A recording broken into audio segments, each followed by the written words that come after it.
Fantastic. Fantastic. What a great turnout, what great weather, what a great city. So good to see everybody up here in Tallahassee. I live here in Tallahassee.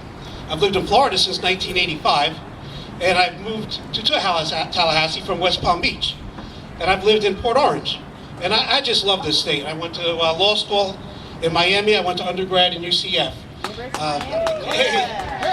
I've got a satellite office over in Destin, and I just cover as much of the state as I can. I'm an active attorney. I consider myself as having a statewide law practice, and I don't hesitate to go to Dade County, Lee County, wherever I feel that there's a case that is within my area of expertise or the area that I'm requested to be in. And with that, I decided to run for Attorney General. And as the Libertarian candidate, I am the first Libertarian candidate in Florida's history to run for the office of Attorney General. And the last third-party candidate was in, I think it was 1907 or 1917. So it's taken a while because the two-party stronghold has a grip over our voters, over our nation, over our state, and even over at the local level. So I'm so glad to be on the ballot, to be included in this statewide campaign. I was included in the Attorney General debate that was on Bright House Networks. That was recorded over in St. Pete. It was the only one that was televised. There were some others, but this is the one that got the televised attention. And I didn't have to rant or rave. They invited me. So it says a lot for the third party. Whether it's independent, non-party, affiliated, it's so important that people realize they can vote their conscience. They can vote their will. They can vote on the issues. They don't have to vote for a party platform. Now, thank you. And I know this crowd, I'm preaching to the choir, I know this crowd appreciates that. Some people don't. They vote what I call defensively. They're not voting for who they want. They're voting for who they don't want to win by voting for one of the other candidates. And that don't make sense to me. And I don't think it works in a three-way race either. I just don't think the math is there. And surprisingly, I've got a great turnout. And I say surprisingly because my opponent has raised about $4 million, and I raised about $30,000. And comparatively, we've gotten a lot more traction for our money. Thank you. And that shows fiscal responsibility. I got fantastic volunteers, very much south of the I-4 corridor. Just a lot of motivation down there. People are looking for real change. And I say that because we tend to see similar results no matter who's in charge. So I'm really, really happy to have the support of you all here and of the folks around Florida. As you know, I'm an advocate for medicinal marijuana. I wrote the Kathy Jordan Medicinal Cannabis Act, and Amendment 2 is on the ballot. So you put all those things together, and I've got a strong chance in this race. Now, the papers don't reflect that. Some polls do. Some polls don't.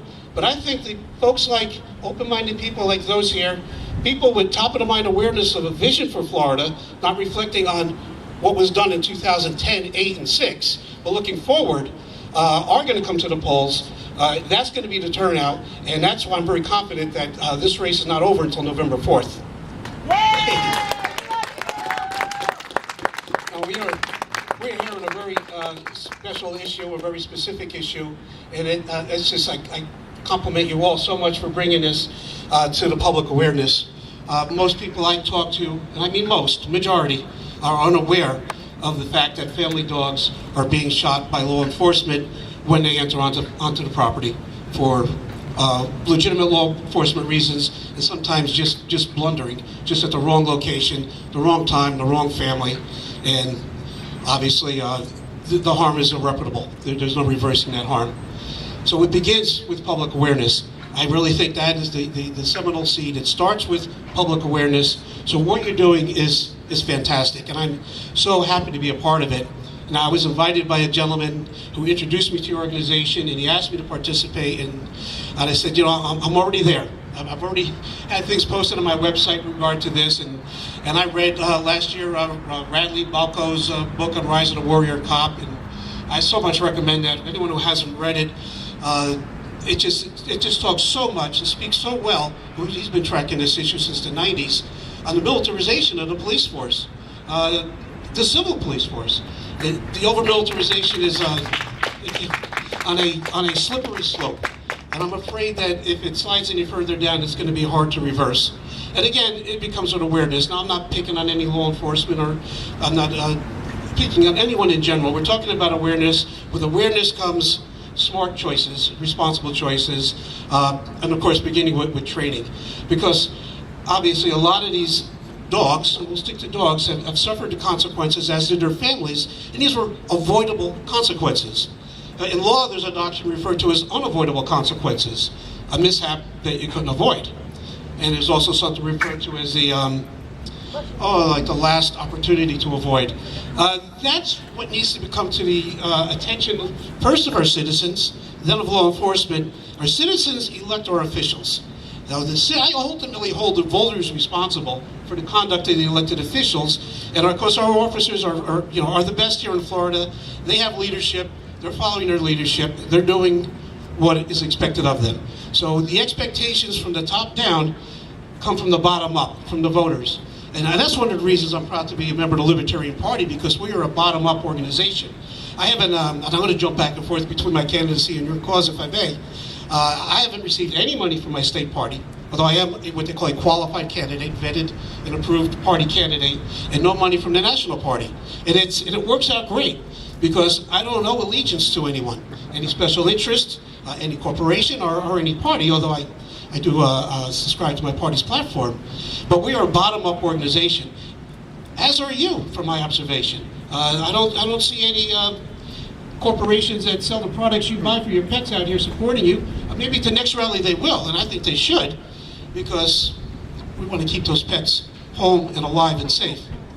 So what would I do as Attorney General? Once we get past awareness, once we get past training, once we get the voters to respond to these issues, obviously everything starts with investigation from the top down, in this case. From the bottom up as citizens, and from the top down as from leadership. And that is to run a study throughout the state and request reporting from law enforcement throughout the state as to how many times a SWAT team was dispatched, under what warrant, what were the circumstances that obtained the warrant, were there any shots fired, were there flashbang grenades used, was there injury? Was there injury to law enforcement? What we want to do is evaluate the risks and do an analysis of the risks versus the analysis, and whether any dogs shot, and could that have been avoided? I think in a lot of cases there are. And then, of course, what was accomplished? So many instances, it's either the wrong home, or there's 8 ounces of marijuana in 15-year-old's bedroom drawer. I mean, the SWAT teams originated for hostage situations, for crisis situations, where ordinary law enforcement was challenged beyond their ordinary means. Now, because of civil forfeiture, because of a surplus of material, military hardware from the Middle East, because of federal funding, because of the Byrne grants, there's more money available to local law enforcement to escalate situations beyond the point of escalation. If you know that old joke, don't bring a gun to a knife fight. Well, don't bring a tank to serve a warrant. And that's where we're headed.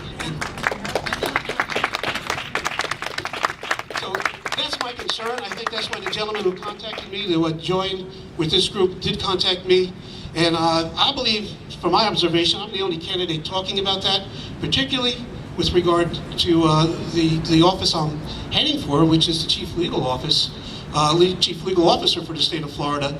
And I'm just happy to be out here. I'm happy to see you all out here. I'm going to march with you as we march. And I know I'm preaching to the choir, but maybe somebody's got something going that's recorded, and I don't like to read when I'm at the mic, but I do have a little something here. It's short, and I'll read it for people unfamiliar. And these are old situations. The new ones are getting more attention, but like I say, it's a cross-the-country problem that we're facing, and that we can cure. This is not something that doesn't have a solution. There are solutions. I suggested some. There are people that know more about me that will offer better solutions, and I will certainly be ready to hear them.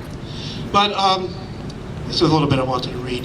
In 2010, a case from Missouri, an officer shot and killed a dog that had been subdued and held on a catchpole. In another, an officer shot a D.C. resident, Marietta Robinson's 13-year-old dog, Wrinkles, after Robinson had confined the dog to her bathroom. A police officer chasing two suspects in Lake Charles, Louisiana, shot a dog named Monkey that barked at them. In Arico, Virginia, police officers went to a home of a homicide victim to notify the family of the slaying. When the family dog ran to them, the officer shot and killed it. In Danville, a police officer shot and killed a 12-pound miniature dachshund for growling at him. These are real problems. These aren't hypotheticals. This isn't what if. This is happening. I think you're going to hear from some victims this afternoon and get some real life experience. And once again, I am so thankful to be part of this, and I look forward to supporting you as you go forward. Thank you.